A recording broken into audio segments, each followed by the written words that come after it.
पत्रकार बांधवांनो, भगिनीनो, आमचे सर्व सहकारी ज्यांची नावं आमचे मित्र विजयराव वडेट्टीवार यांनी घेतलेली आहेत ते सर्व आमच्या विरोधी पक्षाचे सगळे नेते इथे आहेतच. आम्ही का जात नाही चहा पाण्याला त्या संदर्भामध्ये विजयरावांनी अतिशय खुलाशेवर अशा पद्धतीचं आपल्या सर्वांच्या समोर विवेचन केलेलं आहे. आम्हाला जे राज्याचे प्रमुख म्हणून आणि सभागृह नेते म्हणून ज्यांनी आम्हाला निमंत्रित केलं आहे ते राज्याचे मुख्यमंत्री देवेंद्र फडणवीस यांनी चहा पानाला आम्हाला या म्हणून पत्र पाठवले. पत्र काय पाठवले की भास्कर भाऊराव जाधव आमदार पुढे काय लिहिलंय की आपल्या महाराष्ट्राच्या विधानसभेला खूप मोठी गौरवशाली परंपरा लाभलेली आहे. आता ते कुठल्या अधिकारात पत्र पाठवतात, ते कोणत्या कॅपॅसिटीमध्ये आम्हाला पत्र पाठवतात, तर ते राज्याचे प्रमुख म्हणून ते आम्हाला पत्र पाठवतात. मग तशाच पद्धतीनं विरोधी पक्षाचा प्रमुख कोण आहे?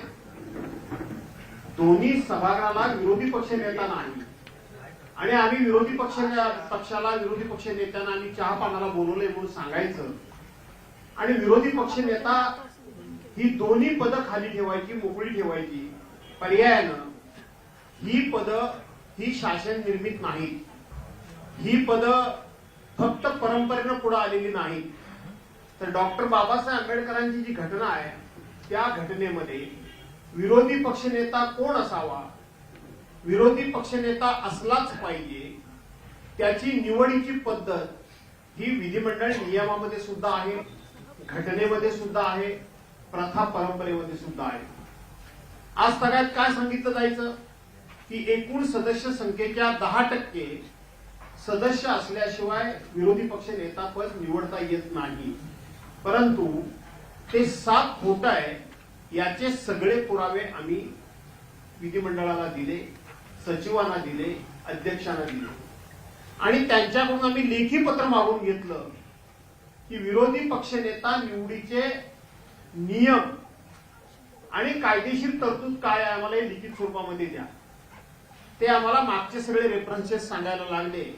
ते म्हटलं आमच्याकडे सगळे जाईल, आम्हाला कायदेशीर तरतूद काय आहे ती सांगा, लिखित स्वरूपामध्ये नियमामध्ये तरतूद काय ती सांगा.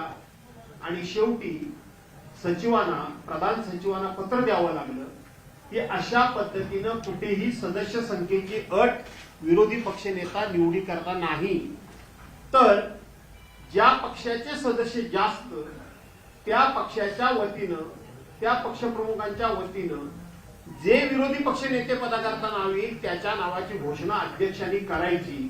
अशा पद्धतीचं त्यांनी उत्तर आम्हाला दिलं.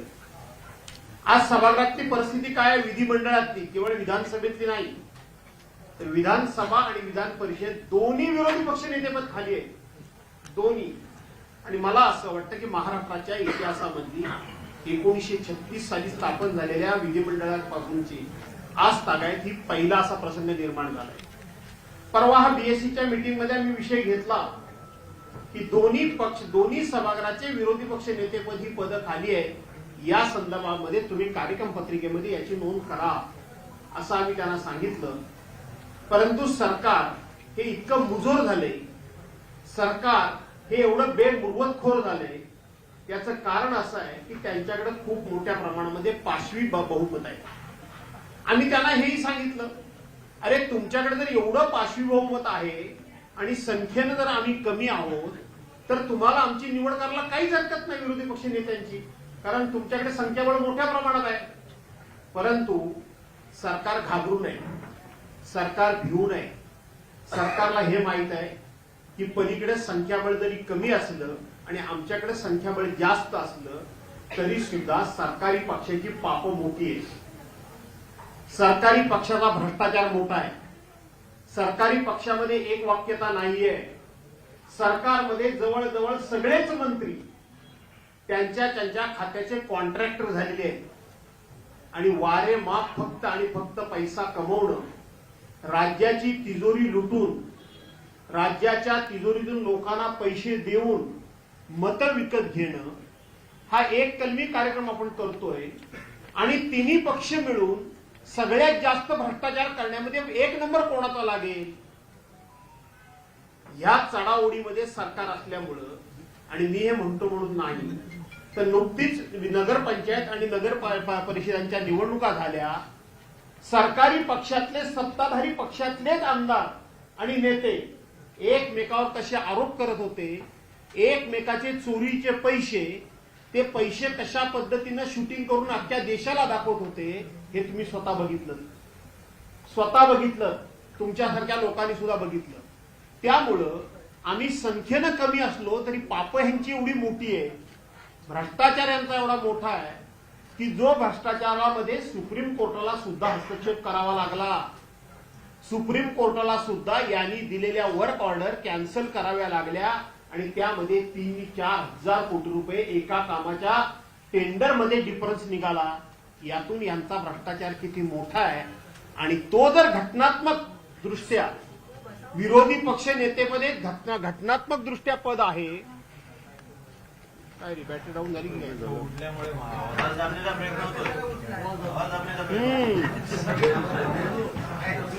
माझा आवाज येतोय का?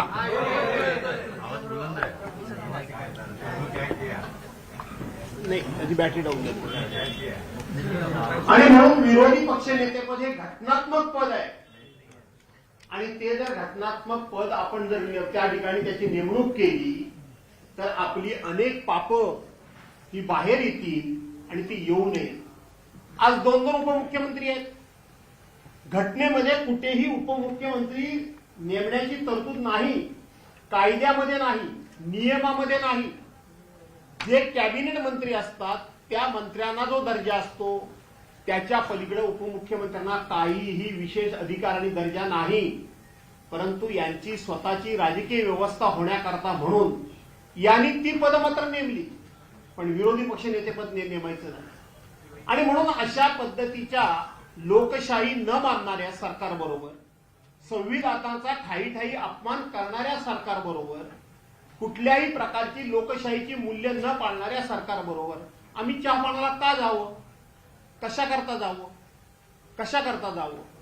चहापानाला जाण्याचा अर्थ असा आहे की विरोधी पक्ष नेत्यांची काही म्हणणी असतात ती सत्ताधारी पक्षानं ऐकून घ्यावी लागतात.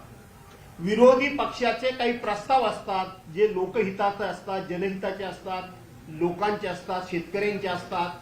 त्याच्यावर आमच्याशी चर्चा करावी आणि चर्चा करून त्यातले कुठले मुद्दे आम्ही सोडवू शकतो आणि कुठले मुद्दे आम्ही सोडवू शकत नाही, या संदर्भामध्ये विरोधी पक्ष आणि सत्ताधारी पक्षांनी एकत्रितपणे दिलखुलासपणे चर्चा केली पाहिजे आणि अधिवेशनाला सामोरं गेलं पाहिजे. परंतु यांच्याकडे चर्चा करण्याचं सौजन्य नाही. यांच्याकडं विरोधी पक्षाबद्दल त्याचा मान सन्मान राखण्याची सभ्यताच नाही, कारण यांचा लोकशाहीवर विश्वासच नाही. अशा लोकांबरोबर चहापानाला जायचं म्हणजे काय करायचं? आम्ही हातात चहा घ्यायचा, त्यांनी हातात चहा घ्यायचा आणि आमचे फक्त फोटो काढून आम्हीच कसे ह्यांना मिळालेलो आहोत, आम्ही कसे यांच्या बरोबर आहोत, अशा पद्धतीनं आमच्या चांगुलपणाचा गैरफायदा घेऊन आम्हाला राजकीय दृष्ट्या बदनाम करण्याची मोहीम म्हणजे चहापान, असा सत्ताधारी पक्षाचा समज आहे.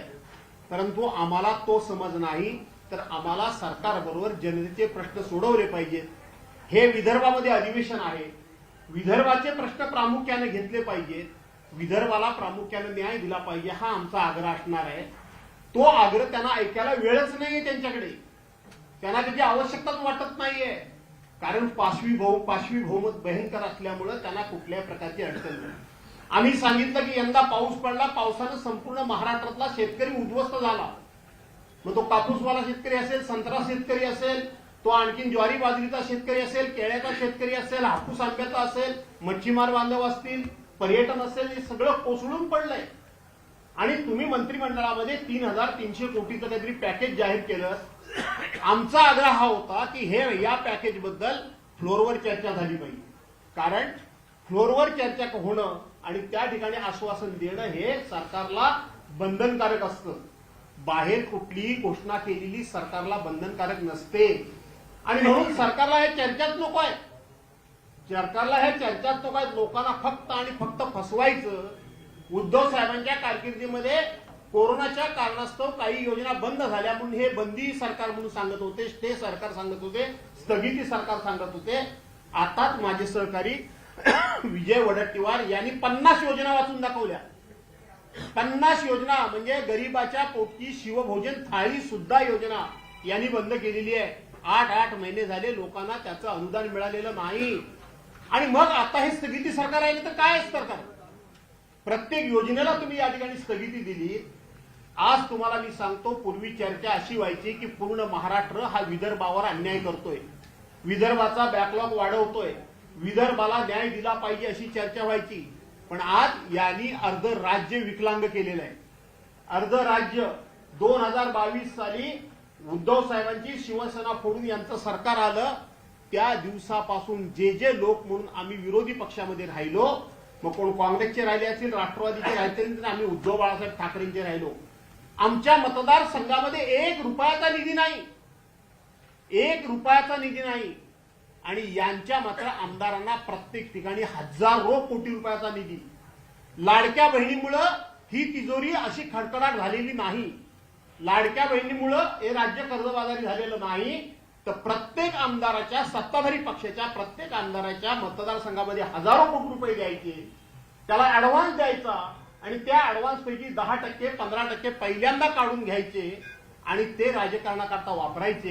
ही नवीन प्रॅक्टिस या सरकारमध्ये सुरू आहे आणि ही सगळ्यांच्या मिळून साक्षीने प्रॅक्टिस सुरू आहे, सगळ्यांच्या साक्षीनं. म्हणजे तुम्ही विरोधी पक्षात राहिलेल्या माणसांच्या मतदारसंघाला निधीच द्यायचा नाही आणि ते संपूर्णपणे अर्धा महाराष्ट्र तुम्ही विकलांग करायचा, हे पाप तुम्ही करताय. काँग्रेसच्या काळामध्ये आम्ही सुद्धा विरोधी पक्षात होतो, पण काँग्रेसच्याकडे जी सभ्यता होती, जी सज्जनता होती, जो उदार दृष्टिकोन होता, ज्या वेळेला आम्ही विरोधी पक्षात असायचो त्यावेळेला काँग्रेसचे लोक आमच्या विरोधात तक्रार त्यांच्या मंत्र्यांकडे करायचे की हा भास्कर जाऊ तुमच्याकडे इथं येतो, पत्र देतो, निधी घेऊन जातो आणि आपल्या पक्षाच्या विरोधात तिकडे काम करतो. त्यावेळेला काँग्रेसच्या एका मंत्र्याने सांगितलेलं उत्तर आज मी तुम्हाला मुद्दामून सांगतो. त्यांनी असं सांगितलं की भास्कर जाधवला निवडून कुणी दिलंय? जनतेनं दिलेलं आहे, लोकांनी दिलेलं आहे, लोकशाही मार्गाने दिलेलं आहे. ते कामं घेऊन येतात, ती लोकांची कामं घेऊन येतात. आपण त्यांची व्यक्तिगत कामं करत नाही, आपण लोकशाही मानतो. पर्यायानं लोकशाही लोकांनी निवडून दिलेला तो लोकप्रतिनिधी आहे आणि म्हणून लोकांची कामं केली पाहिजेत. यांच्याकडे सभ्यता आहे? यांच्याकडे सभ्यता नाही.